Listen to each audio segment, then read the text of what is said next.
You are Locked On Giants Postcast, part of Locked On Sports San Francisco on the Locked On Podcast Network.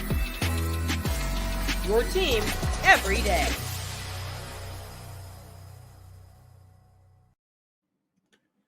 Yo, what's up, everyone, and welcome back to the Locked On Giants Postcast. I'm your host, Eric Triple E Engel. You may know me as the former producer for the Murph and Mac Morning Show on KMBR 680. And today, a ray of sunshine for the Giants as they finally win a game at Chavez Ravine for the first time in 2024. It's July 24th. An 8-3 win for the good guys today over the Dodgers, though. And Robbie Ray had some first inning jitters, but settled in really nice as he tossed 5 hitless innings against the Dodgers. It's a pretty good offense. And the offense rose from the dead as they went 5 for 14 with runners in scoring position. We got to give rookie Eric Miller some props for his masterful domination of the best hitter in baseball. We'll break it all down, but first, I want to thank all of you for watching us on the Locked On Sports San Francisco YouTube channel. Please, if you aren't already subscribed, hit that subscribe button right now. Thanks also for listening on the Locked On Giants podcast feed. However you're tuning in, we appreciate it. Make sure to check out the Locked On Giants Daily Show for more in-depth coverage. Ben Kaspick does a great job. This episode of the Locked On Giants Postcast is brought to you by Booking.com. Booking.yeah, the right stay can make you a fan of any city, even your rivals. Check out Booking.com for your stay today. This game started out the same way that the other ones have. Frustrating. Thank God it ended different. But this first inning got me going, man. I mean, Giants put runners in scoring position in the first inning, something that they weren't very good at doing yesterday, but did the one thing that they've been good at doing all series when they do get runners in scoring position, which is not hitting them in. It's baffling how bad this team has been in these situations. Today, though, 5 for 14, a lot better. But they started out 0 for 1 because the Giants drew 2 walks, put some runners in scoring position. Conforto called out on a strike 3, very Wilmer Flores-esque, if you guys remember that one, although this wasn't as big of a moment, obviously. But Conforto definitely did not swing at that ball in the dirt, although I don't know why dude has to check his swing on a pitch that's that far out of the strike zone. Doesn't look that great at the plate. Nonetheless, shouldn't have been a strikeout. It goes down as a K either way. Then, in the bottom of the first, Robbie Ray came out. I mean, dude hasn't pitched in such a long time in the bigs. He's making his way back from his second Tommy John surgery. Hasn't pitched since 2023. And obviously, dude was feeling some jitters. He was overthrowing everything. That velocity was way up, but he was spiking everything into the dirt, throwing all of his breaking pitches way out of the zone. In that first inning, he really struggled with his control, and he was able to harness it and get it back. Credit to him. Sometimes it's really hard to rebound from a start like that. We see that time and time again, just like a Keaton Wynn season, or maybe we shouldn't, if we want to stay positive, at least today with the Giants win. So on Ray's first pitch back from Tommy John, Ohtani almost puts one into left field. It's just a few feet from hitting it out of the park. Then the next batter, he drills Will Smith, and then throws a pass ball. Will Smith takes second base.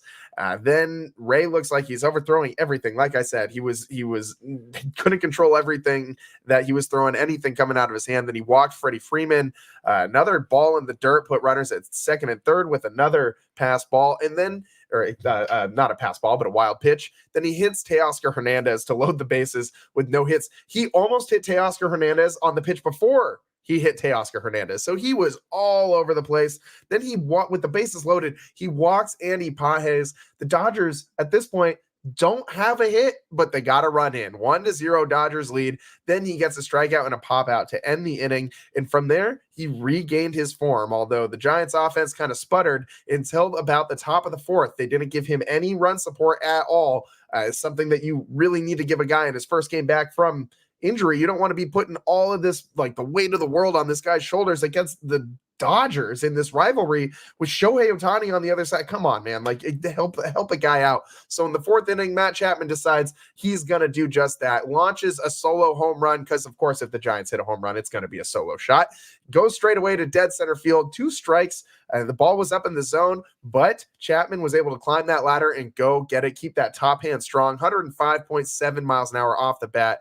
417 feet to straightaway center. 1-1 tie game. Then up comes Tyler Fitzgerald. The Giants put a little bit of a rally together here in this fourth inning.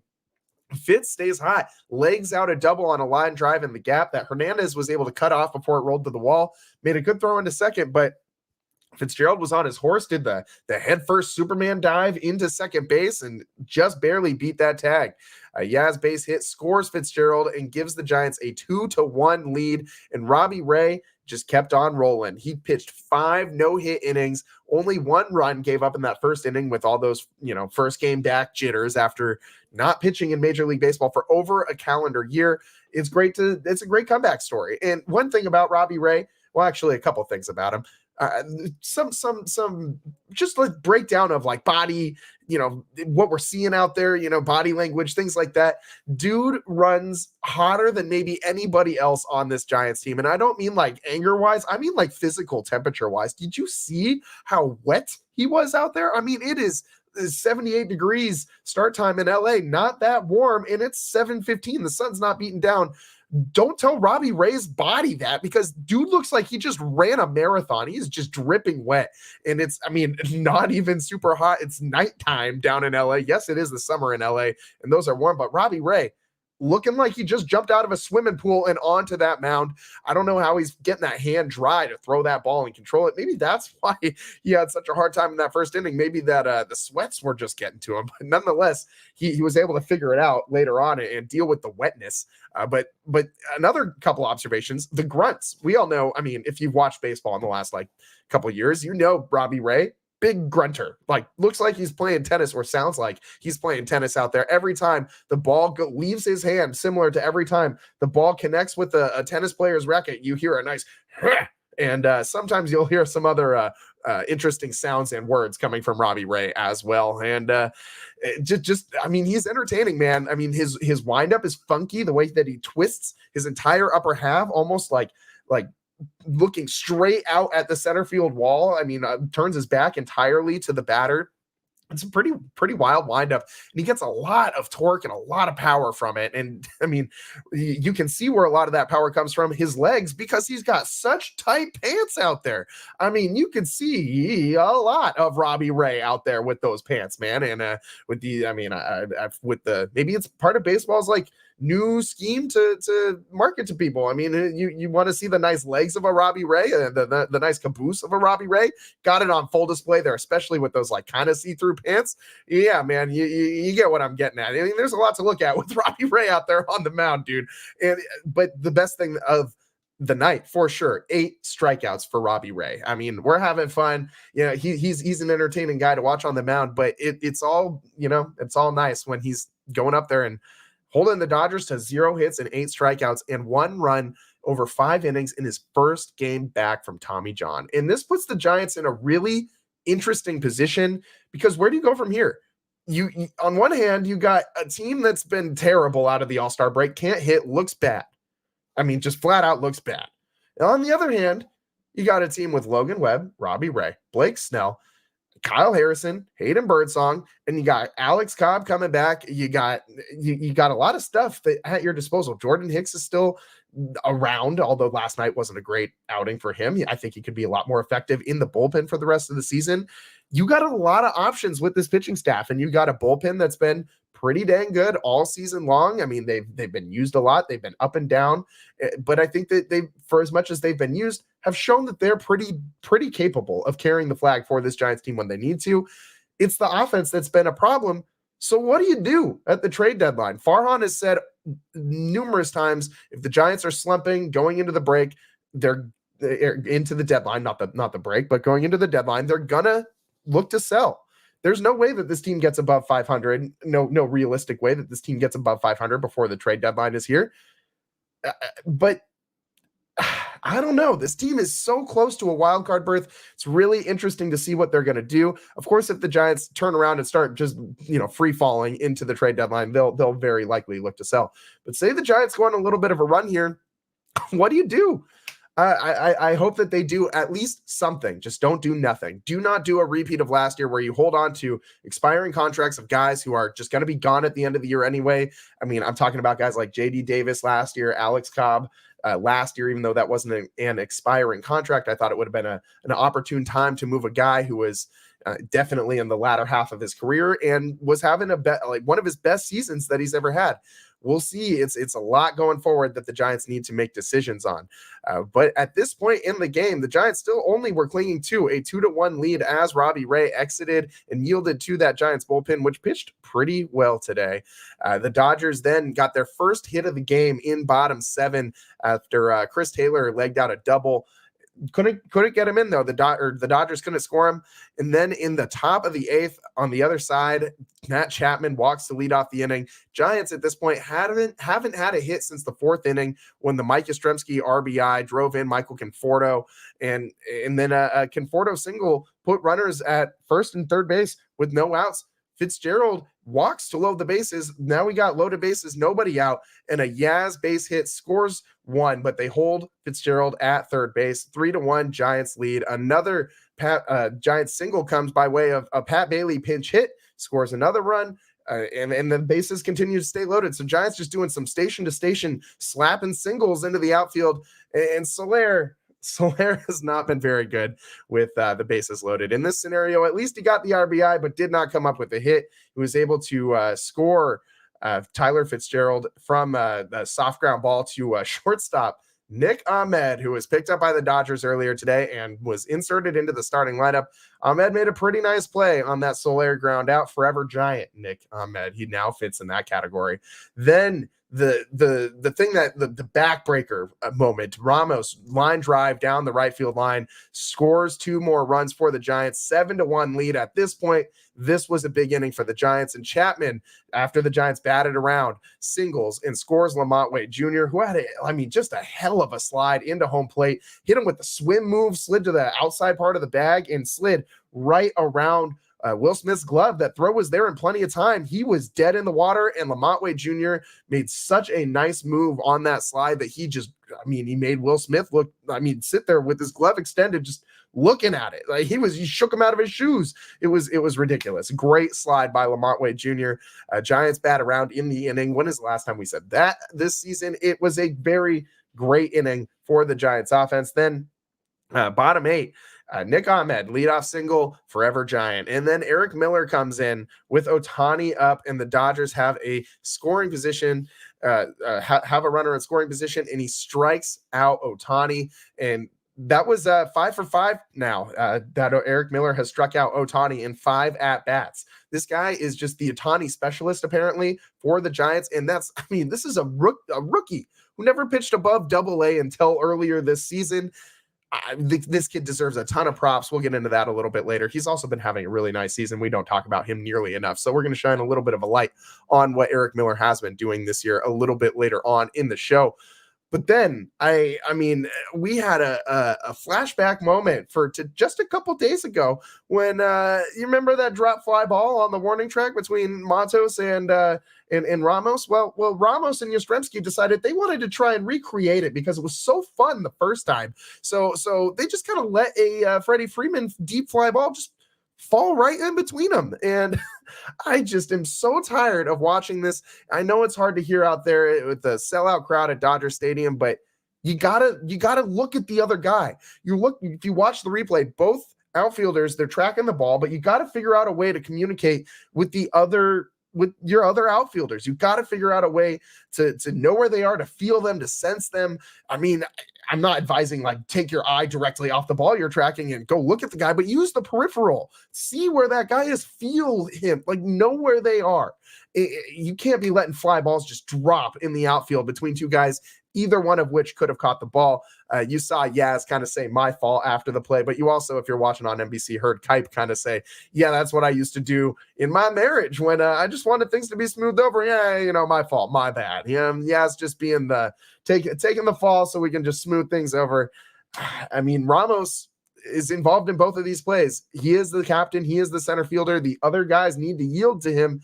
He also has a tendency of trying to go get balls that really aren't his. And that was probably more of a Mike Yastrzemski ball than an Elliot Ramos ball, but it was really on the line. It was really close, borderline play. So you got to listen to your center fielder in that position, and you got to make that out. And however you need to do it, you need to record that out on that play. a run scored because they got a 2-out jump on the play. So 8-2 Giants lead at that point. In the ninth inning, Rogers gave up a run. Still had a 5-run lead, though. Cruised to a victory for the Giants as they wrapped up this one from Dodger Stadium, an 8-3 win for the Giants. And now they're, I guess they have an outside shot at splitting this Dodgers series. If they can win tomorrow, we'll see if they're able to do that. You got Logan Webb, Clayton Kershaw, battle of the aces tomorrow. It should be a good one. We got more to break down on this show, though. So on the other side, we got to take a quick break here. We'll talk about Robbie Ray's big day, the offense rising from the dead, and Eric Miller. We got to give him a little love later on in the show as well. Stick with us here on the Locked On Giants postcast. I'm your host, Eric Triple E Engel. We'll be right back. This episode of the Locked On Giants postcast is brought to you by Booking.com. Booking.yeah. With summer travel heating up, especially travel for baseball games, it's time to explore those U.S. cities you always secretly wanted to learn more about. Yes, we're talking about your rival cities. With hotels, bed and breakfast, vacation rentals, resorts, and so much more on Booking.com, you might just find your perfect stay even in your baseball rival city. We have the best park in all of the bigs, in all of sports, really, here in the city by the bay. But it's so fun to go on the road and see the Giants. If you're looking for a little adventure, start checking out some other MLB stadiums. I know I want to eventually get to them all at least once. Even Dodger Stadium, thankfully. I already checked that one off my list. I still need to get out to Petco. I've been to Coors. That was nice, but I'm just starting with the NL West. You know what I mean? Like, I've been to a few others. Obviously, the Coliseum is right there and things like that. But I just want to get to all the NL West stadiums, man. Petco Park at the top of my list. I got some friends out in Arizona. It'd be fun to go to a Diamondbacks game too out there. I mean, there's a lot of ballparks on the West Coast and all throughout the country, really, that they're all beautiful, all beautiful. From hotels that overlook stadiums to family-friendly resorts, Booking.com has so many choices across the U.S. for your summer travel this MLB season. The right stay can make you a fan of any U.S. city, even your rivals. Book today on Booking.com, on the booking site, or on the Booking.com app. Today's show is also brought to you by PrizePicks. PrizePicks is America's #1 fantasy sports app with over 5 million members. PrizePicks is the easiest and most exciting way to play daily fantasy sports. It's just you against the numbers. You pick more than or less than on 2 to 6 player stat projections for a chance to win 100 times your money. There's no better way to cash in on all the post-All-Star break MLB action than PrizePicks. Add your favorite players from the diamond to your PrizePicks lineup all season long. Whether it's strikeouts, RBIs, or first inning runs, take your pick of more or less and add them to your PrizePicks lineup today. You can now win up to 100 times your money with baseball-only lineups on PrizePicks. If you submit a winning lineup featuring 4 Demon Squares, you'll cash in big time on the biggest moments of baseball's early season. Download the app today and use code LOCKEDONMLB for a first deposit match up to $100. Again, download the PrizePicks app today. Use code LOCKEDONMLB for a first deposit match up to $100. It's PrizePicks. Pick more, pick less. It's that easy.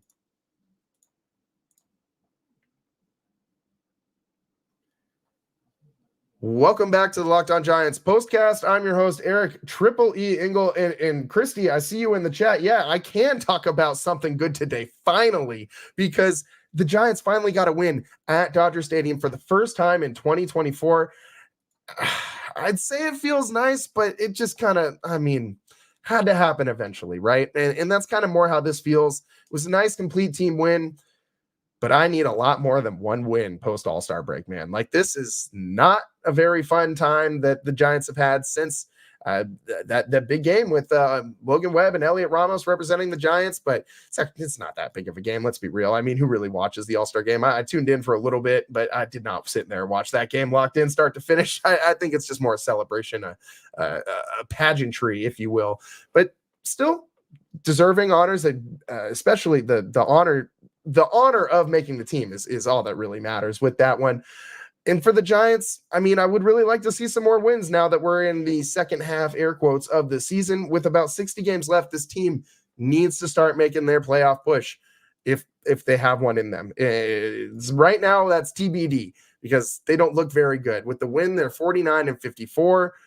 The Dodgers, by the way, 61-42. Wouldn't that be nice? But maybe next year for the Giants, they can be 20 games over 500. Excuse me. But we'll pump the brakes on that one a little bit because we're just living in la la land right now. But it was really nice to see Robbie Ray working his magic out there on the mound. The former Cy Young Award winner was dealing tonight, and he really was throwing a lot of different stuff, and including one pitch that he hasn't really thrown a lot in his career, the knuckle curve. Interesting pitch. I mean, there's a couple guys on the Giants that use it already. Sean Jelly, big tall guy, uses that pitch a lot, and it was really effective for Robbie today. I mean, this dude hasn't really used this in his career. I mean, we saw glimpses of it in 2022, but he only threw 58 of them throughout that whole season. For reference, he's threw the sinker 637 times and the slider and the four-seamer both over 1,100 times in that season. He didn't use this pitch. He was experimenting with it. And this year, he's using it. I mean, so far, at least just after this one start, today, it was his least used pitch, but he threw it 15 times. So he was mixing it in. Compare that to the slider that he threw 27 times. So it's not his go-to secondary pitch, but it might become one with the way that he was throwing it today. I mean, he generated 9 swings on those 15 pitches, and 7 of those 9 swings were whiffs, a crazy 78% whiff rate. Overall, he had a 56% whiff rate tonight, which is really high. That's awesome. I mean, he's just dodging bats left and right with that four-seamer and with the slider.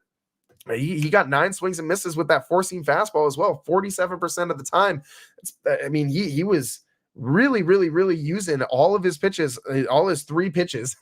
He didn't throw the changeup, which we've seen him use in the past, and it didn't really need it today. He also didn't use a sinker at all, just the four-seamer, the slider, and the knuckle curve, which is a bit of a deviation from what we saw in 2022, where his sinker was his 3rd most used pitch. He completely just went away from that, didn't use that at all, or the changeup. So Robbie Ray looks like he's added this knuckle curve to his arsenal, which makes him a pretty lethal pitcher. I mean, he tunnels that ball with the same kind of arm slot that he comes at you with the slider, and the slider has a lot more horizontal break than that knuckle curve does. It also is a lot faster than the knuckle curve, so he's got a lot of things that he can mix and match there. It's hard to tell which breaking pitch he's throwing when it's coming at you, and again, with the way that his delivery is, the way he turns his back to the batter in his windup, you're not seeing that ball come out of his hand until way late. So very hard to pick up the spin on this, to try and find that dot on the slider and see if it's that or if it's the knuckle curve. And then, I mean, the four-seam fastball looked pretty good today. I mean, he touched 97 with it. Average about 95.2 miles an hour on that four-seam fastball. It was up a couple of miles an hour, actually, from prior to the Tommy John surgery, up about 2.3 miles an hour. So that's a very good sign. The slider was also biting a lot harder, up 4.8 miles an hour on average from last season's, from the 2022 version of that pitch. So Robbie Ray, I mean, you hear about how guys can throw a little harder after Tommy John sometimes. Maybe he's one of those guys. Robbie Ray pitched really, really, really good tonight. Again, 5 hitless innings for him. He probably would have had a shutout, going as well if he didn't have those first inning jitters. But this was, I think, as good of a comeback as you could expect for Robbie Ray. I mean, for all the Giants free agents that they signed, none of them really hit the ground running. And I don't know if you can call this hitting the ground running, being as it's July 24th. But in his first game back, he pitched really well, and that's something that Blake Snell did not do. Jorge Soler certainly didn't start the season off on a hot streak, and neither did Matt Chapman. So Robbie Ray being another one of those free agents that they said, I guess Jordan Hicks hit the ground running. But Robbie Ray, I think we had some questions about what this guy was going to be in the Giants uniform. I mean, obviously, former Cy Young Award winner, we know what the potential is. But what's he got left in the tank after tonight, man? It looks like he's got a lot left. And does this mean the Giants have another trade piece, or does this mean the Giants have the pieces to make a playoff push? That remains to be seen. I mean, every game here, I feel like the pendulum just swings back and forth violently from like Giants wild card contenders to Giants selling at the deadline. And it's a night by night thing right now with the way that this team looks. And it might be that way all the way up to the deadline. I don't even know if the Giants themselves know what they're going to do at this point. So great night for Robbie Ray. We got to take a quick break here. Give some love to Eric Miller on the other side. We also got to mention some of the Giants that played pretty well offensively tonight. Quick break here. We'll be back in just a minute on the other side. Eric Miller just completely owns Ohtani at this point. Stick with us on the Locked On Giants postcast. I'm your host, Eric Triple E Engel. We'll be right back.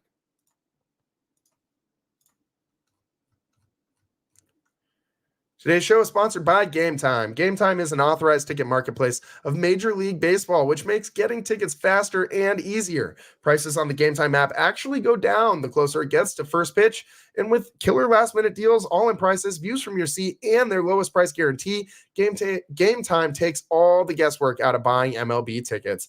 I love the last-minute deals where you can save up to 60% on buying last-minute for sports, concerts, comedy, whatever you're into. Zone deals are pretty sweet, too. If you know you want to go see the Giants, you know you want to sit in a specific part of the yard, like on the right field wall, or maybe you want to go get rowdy in the left field bleachers, you just choose a section and let Game Time choose the seats. Save even more cash. And of course, you gotta love the all-in pricing. Make sure to toggle this feature on to show the total upfront with no surprise fees at checkout. I hate surprise fees, so this sounds so good to me. Take the guesswork out of buying tickets with Game Time. Download the Game Time app, create an account, and use code LOCKEDONMLB for $20 off your first purchase. Terms apply. Again, create an account and redeem code LOCKEDONMLB for $20 off. Download the Game Time app today. Last minute tickets, lowest price guaranteed.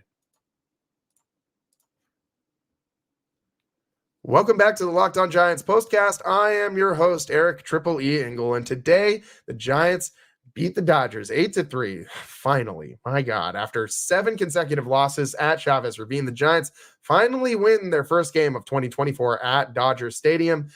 And I mean, you look at this box score, it looks pretty good for the Giants. I mean, a lot of guys on base. There were only 2 Giants who didn't come up with hits today. That would be Kirk Casale and Lamont Wade Jr. And you know, they got a hit out of the catcher spot anyways once they subbed out Casale for Pat Bailey, that pinch hit single in the middle of that big rally for the Giants. Lamont Wade Jr. didn't have a hit, but he did draw a walk, and he scored a run on that great slide. So everybody contributing for the most part at the dish, except for really Kirk Casale today. But you know, he grounded into a double play. He didn't really do a whole lot, but he was, I mean, we got to give the guy some credit. He was doing his best to block all those Robbie Ray Scud missiles back there. His body's probably feeling pretty beat up after all those block balls today. So a great day at the dish by most Giants. Conforto struck out 4 times. That's not very good, but he did come up with a hit and a run. I think Conforto is definitely a trade candidate. I don't think he's re-signing here at the end of the season. If they are going to sell, I think he's very high on the list of guys to sell. I just don't know what his value is. I don't know what you're getting back for a Michael Conforto. I mean, the Giants have a bunch of extra outfielders, so we'll see what happens. Meanwhile, on the other side, for the Dodgers, I look at Shohei Ohtani, 0 for 4 with 3 strikeouts. That's pretty good, man. And one of those strikeouts came by way of Eric Miller, who has struck out Shohei Ohtani 5 times in their last 5 meetings. And that's pretty dang good for a rookie, man. Like, this guy has been not given enough credit all season long. You remember one of the national broadcasts earlier in the season, they were just absolutely dunking on this guy because he had an inflated ERA from his first appearance ever. I think one of his first 2 appearances, he gave up like just a bunch of runs and in like maybe got 1 out in the inning. So it just made his ERA look crazy. And for like the first month of the season, maybe month and a half, he had an ERA up of around like 5 or something like that. But for like 5 or 6, 7 in consecutive outings, Miller was like lights out. And then we got this national Fox broadcast where they were just dunking on my guy for no reason. Like, they're just tearing him down. And I mean, Eric with the K's got to stick together, man. I mean, Eric Miller has been awesome this year. In his last 11 outings coming into tonight, he had allowed just 1 run in 10.2 innings pitched with 13 strikeouts. 13 strikeouts in his last 11 outings. His 46 appearances are second most among all Major League Baseball rookie pitchers, behind a guy in Cleveland named Hunter Gaddis. I mean, dude has just been so good. Like, one of the best if not the best rookie reliever in all of baseball. Like, that's how good this guy has been. He is not given nearly enough credit. He is frequently called upon to do all of the worst stuff, all the stuff that relievers don't like doing. Like, he's coming in cleanup situations. He's coming in, he's opening games. Like, God, do you remember how much John Brebbia loathed opening games so much so that he made a joke out of it? He took the "I'm Just the Opener" song as his warm-up song.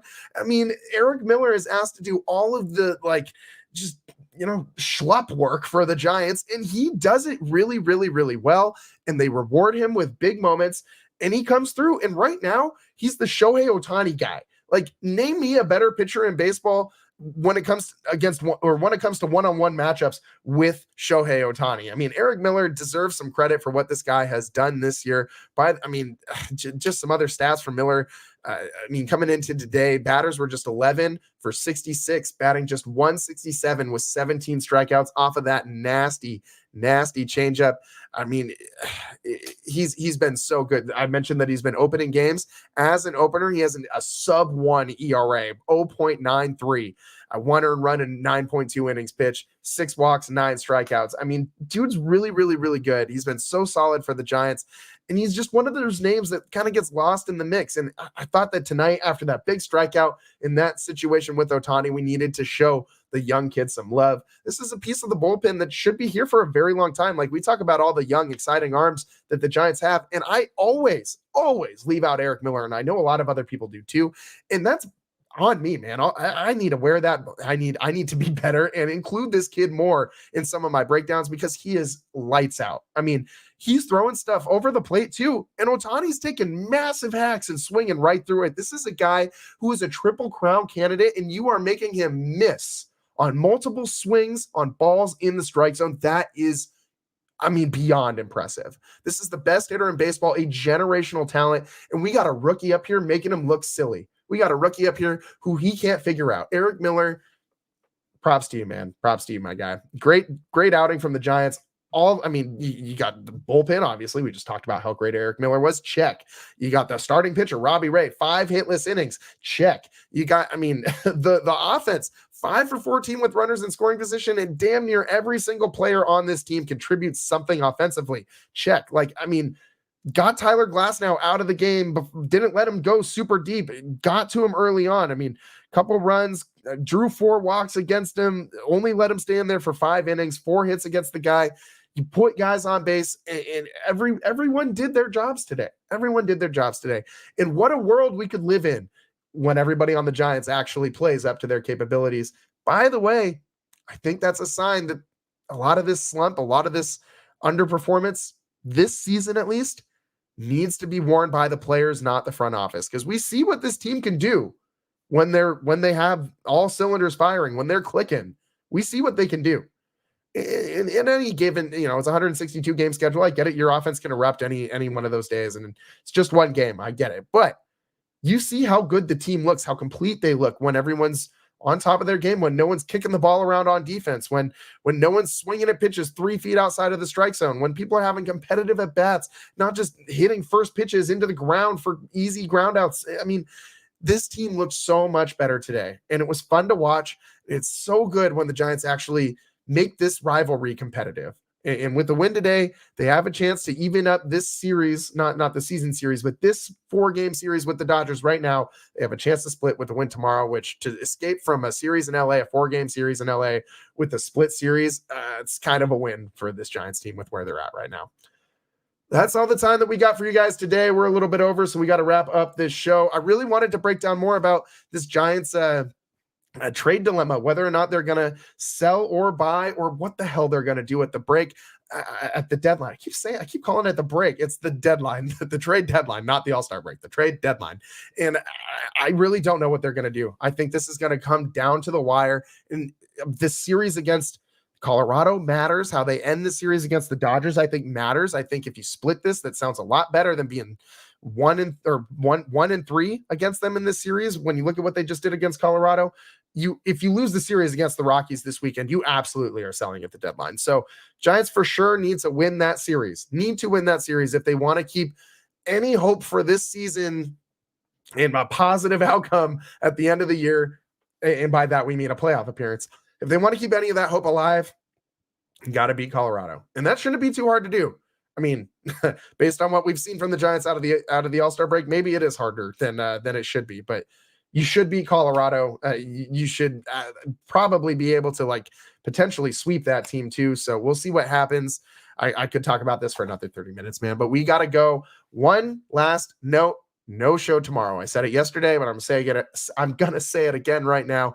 No show tomorrow. Shout out the homie Justin for getting married and throughout his marriage process, making me miss all of the Giants-Yankees series and the final game of Giants-Dodgers in 2024. What a friend. What a friend. I'm happy for the wedding. I'm happy for my guy, but man, am I ready to be able to just lock in on my Giants. I don't like missing Giants baseball, man. Don't make me miss Giants Dodgers and Giants Yankees, and we won't have any problems. But right now, me and Justin, I think we got some problems we got to resolve. We'll put it off till after the wedding, but I'll be back on Friday. We'll come to you live after all the games of the Rockies series, and I'll try not to miss any more time for any more dumb weddings this year. Thanks so much for tuning in. That's all the time we got for you guys today. Thanks for tuning in to the Locked On Giants postcast. We'll see you next time. Peace.